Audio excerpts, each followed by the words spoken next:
दोस्तों, हम आज एक बच्चे की कहानी देखेंगे जो बहुत गरीब था लेकिन अच्छा था और उसकी मदद के लिए अंतरिक्ष से एक कुत्ता आता है। वे दोनों मिलकर क्या क्या करते हैं ये पूरी कहानी में जान पाएंगे। दोस्तों, वीडियो शुरू करने से पहले एक बात कहनी है कि एक वीडियो बनाने में बहुत मेहनत लगती है और आप बिना सब्सक्राइब किए चले जाते हो, इसलिए कहता हूं एक सब्सक्राइब और लाइक जरूर कर देना। तो चलो वीडियो शुरू करते हैं। कहानी की शुरुआत में हम देखते हैं कि एक स्कूल का दृश्य जहां हमारे कहानी का मेन कैरेक्टर, जिसका नाम डिकी है, क्लासरूम जा रहा था। तभी उसे स्कूल के एक टीचर, जिसका नाम मिस्टर काऊ था। मिस्टर काऊ डिकी को देखकर कहते हैं, तुम्हें देखो कितने गंदे हो। डिकी मिस्टर काऊ की ओर बढ़ रहा था। तब मिस्टर काऊ ने कहा, मेरे पास मत आना, दूर रहो मेरे से। और तभी उसी स्कूल की एक मिस, जिसका नाम यूएन था, लेडी यूएन, वहां पर आकर मिस्टर काऊ से कहती हैं, इसे मैं समझाती हूं। मिस्टर काऊ वहां से चले गए। लेडी यूएन डिकी से पूछती हैं, तुम्हारे कपड़े इतने गंदे कैसे हो गए? डिकी ने कहा, मैं स्कूल की तरफ आ रहा था और कीचड़ में गिर गया। लेडी यूएन ने डिकी को अच्छी तरह समझाया और कहा कि वह अपने पिता से मिलना चाहता है। फिर लेडी यूएन डिकी को एक रूमाल देती है और कहती हैं, जाओ क्लासरूम में और अपने चेहरे को साफ करो। डिकी रूमाल लेकर चला जाता है और इसके बाद क्लासरूम का दृश्य दिखाया जाता है। वहां टीचर मिस्टर काऊ सभी से पूछ रहे थे कि बड़े होकर क्या बनना चाहते हो। एक लड़की कहती है, मैं एक्टर बनना चाहती हूं।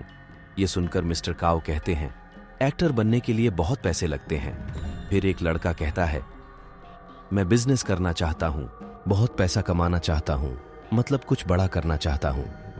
इसके बाद डिकी कहता है, मेरे पापा कहते हैं कि अगर हम सही रास्ते पर चलें और कभी झूठ ना बोलें तो हम सुख शांति से रह सकते हैं, चाहे हम गरीब ही क्यों ना हो।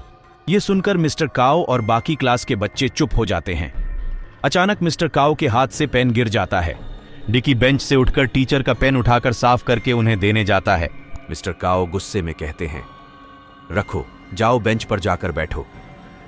डिकी पेन को नीचे रख देता है और बेंच पर जाकर बैठ जाता है। मिस्टर काऊ रूमाल से पेन को पकड़कर नीचे से उठाते हैं और टेबल पर रख देते हैं। दूसरी ओर एक व्यक्ति बिल्डिंग की छत पर बैठकर खाना खा रहा होता है। यह व्यक्ति डिकी का पिता है, जिसका नाम मिस्टर चाऊ है। वह यहां मजदूरी का काम करते हैं। इसके बाद स्कूल का दृश्य दिखाया जाता है, जहां टिफिन टाइम चल रहा होता है। डिकी अपना टिफिन लेकर जा रहा था। तभी कुछ दोस्त एक महंगे खिलौने को देख रहे होते हैं। डिकी भी देखने जाता है और तभी उनमें से एक उसे धक्का मारकर दूर कर देता है। वह पर और भी लड़का खाना खा रहा था। उसे उस लड़के ने मारकर भगा दिया और वहां एक लड़की बैठी थी। असल में लड़की बहुत मोटी थी और उस लड़के और उसके कुछ दोस्तों ने मिलकर उस मोटी लड़की का मजाक उड़ाया और वे सब उस लड़की पर गंदी चीजें फेंकने लगे। और तभी वहां डिकी आ गया और उन्हें रोकने की कोशिश करने लगा। वह लड़की रोने लगी और अपना खाना छोड़ के उठकर रोते रोते दौड़ के भाग गई। और जब वह दौड़ रही थी तो ऐसा लग रहा था जैसे भूकंप आ गया हो। और डिकी ने उन लड़कों से कहा कि लड़कियों को परेशान नहीं करना चाहिए, यह गलत है। उन लड़कों ने डिकी का मजाक उड़ाया और उसे अपमानित करके भगा दिया क्योंकि वह गरीब था। और डिकी वहां से सिर झुकाकर चला गया। और फिर देखा गया कि डिकी मैदान के बीच में खड़ा है क्योंकि उसे पनिशमेंट मिला है, कारण उनके पास स्पोर्ट्स शूज खरीदने का सामर्थ्य नहीं था। और वहां डिकी के पास वही मोटी लड़की आ गई क्योंकि वह भी पनिशमेंट पाई थी। फिर डिकी ने कहा, तुम अपने स्पोर्ट्स शूज लाना भूल गई हो। तब उस लड़की ने कहा, नहीं नहीं, लाए तो थे लेकिन मैं नहीं पहना क्योंकि मैं तुम्हारे साथ खड़ी होना चाहती थी। लड़का जितना दूर जा रहा था वह लड़की उसके पास आ रही थी। फिर लड़की ने डिकी से पूछा, क्या तुम्हारा शो फट गया है? डिकी ने कहा, हाँ, क्योंकि मेरे पापा ये जूते कूड़े से लाए हैं। फिर डिकी ने कहा, मैं चाहता हूं कि मेरे पास भी अच्छे स्पोर्ट्स शूज हों क्योंकि मुझे खेल पसंद है। लड़की ने कहा, मैं चाहती हूं कि तुम्हारे पास स्पोर्ट्स शूज ना हो। डिकी ने पूछा, क्यों? उस लड़की ने कहा, ताकि हम हमेशा साथ में पनिश्ड हो सकें। यह सुनकर डिकी दूर चला गया, लेकिन वह लड़की भी उसके पास चली गई। फिर दूसरी तरफ दिखाया जाता है कि कि डिकी के पापा एक हाथगाड़ी से सामान ऊपर उठाने की कोशिश कर रहे थे, लेकिन सफल नहीं हो रहे थे। ये देखकर उनके बॉस ने कहा, तुमसे यह काम नहीं होगा, घर जाओ। फिर मिस्टर चाओ ने कहा, बॉस सुनिए, आजकल बहुत गर्मी हो रही है, मेरे बेटे को रात में सोने में बहुत दिक्कत होती है। घर के लिए एक पंखा खरीदूंगा, कृपया मुझे काम से मत निकालें। उनके बॉस ने उनका अपमान करते हुए कहा, ठीक है, अगर तुम्हें मरने का शौक है तो मरो, मुझे क्या।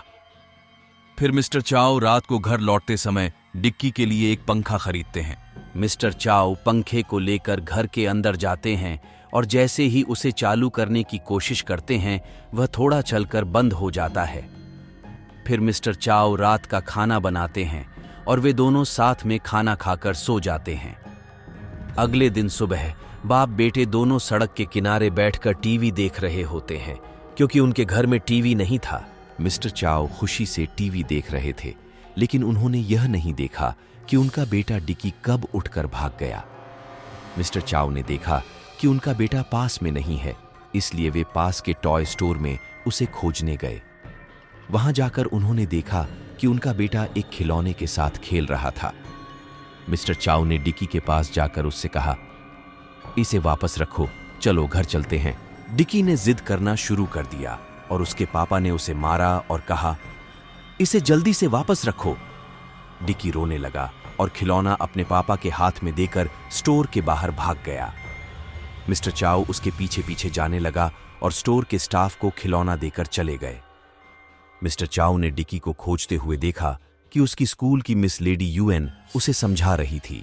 मिस्टर चाओ उनके पास गए और लेडी यूएन ने पूछा, क्या आप डिकी के पापा हैं?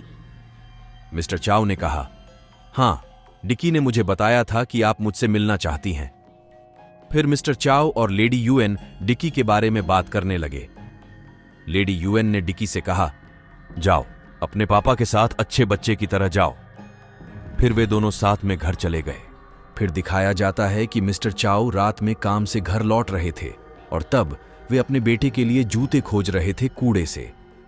मिस्टर चाओ ने तब वहां पर एक टीवी देखा, लेकिन टीवी अटक अटक कर चल रहा था। कारण वे टीवी टूटी हुई थी। मिस्टर चाओ टीवी को हाथ में उठाकर देखने लगे और तभी अचानक कुछ चीज उड़ के चली गई। मिस्टर चाओ ने आसपास देखा पर कुछ नहीं देख पाए। फिर जहां पर वो अजीब सी चीज थी, वहां एक हरे रंग की बॉल जैसी कुछ चीज दिखी और मिस्टर चाओ उसे लेकर घर चले गए। मिस्टर चाओ घर में घुसकर डिकी से बोले, देखो, मैं तुम्हारे लिए एक खिलौना लाया हूं, ये CJ1 से भी ज्यादा अच्छा है। उनके पापा ने उस चीज को दरवाजे के सामने लटका दिया और डिक्की ने उसे नीचे उतार लिया, लेकिन वह कुछ समझ नहीं पाया।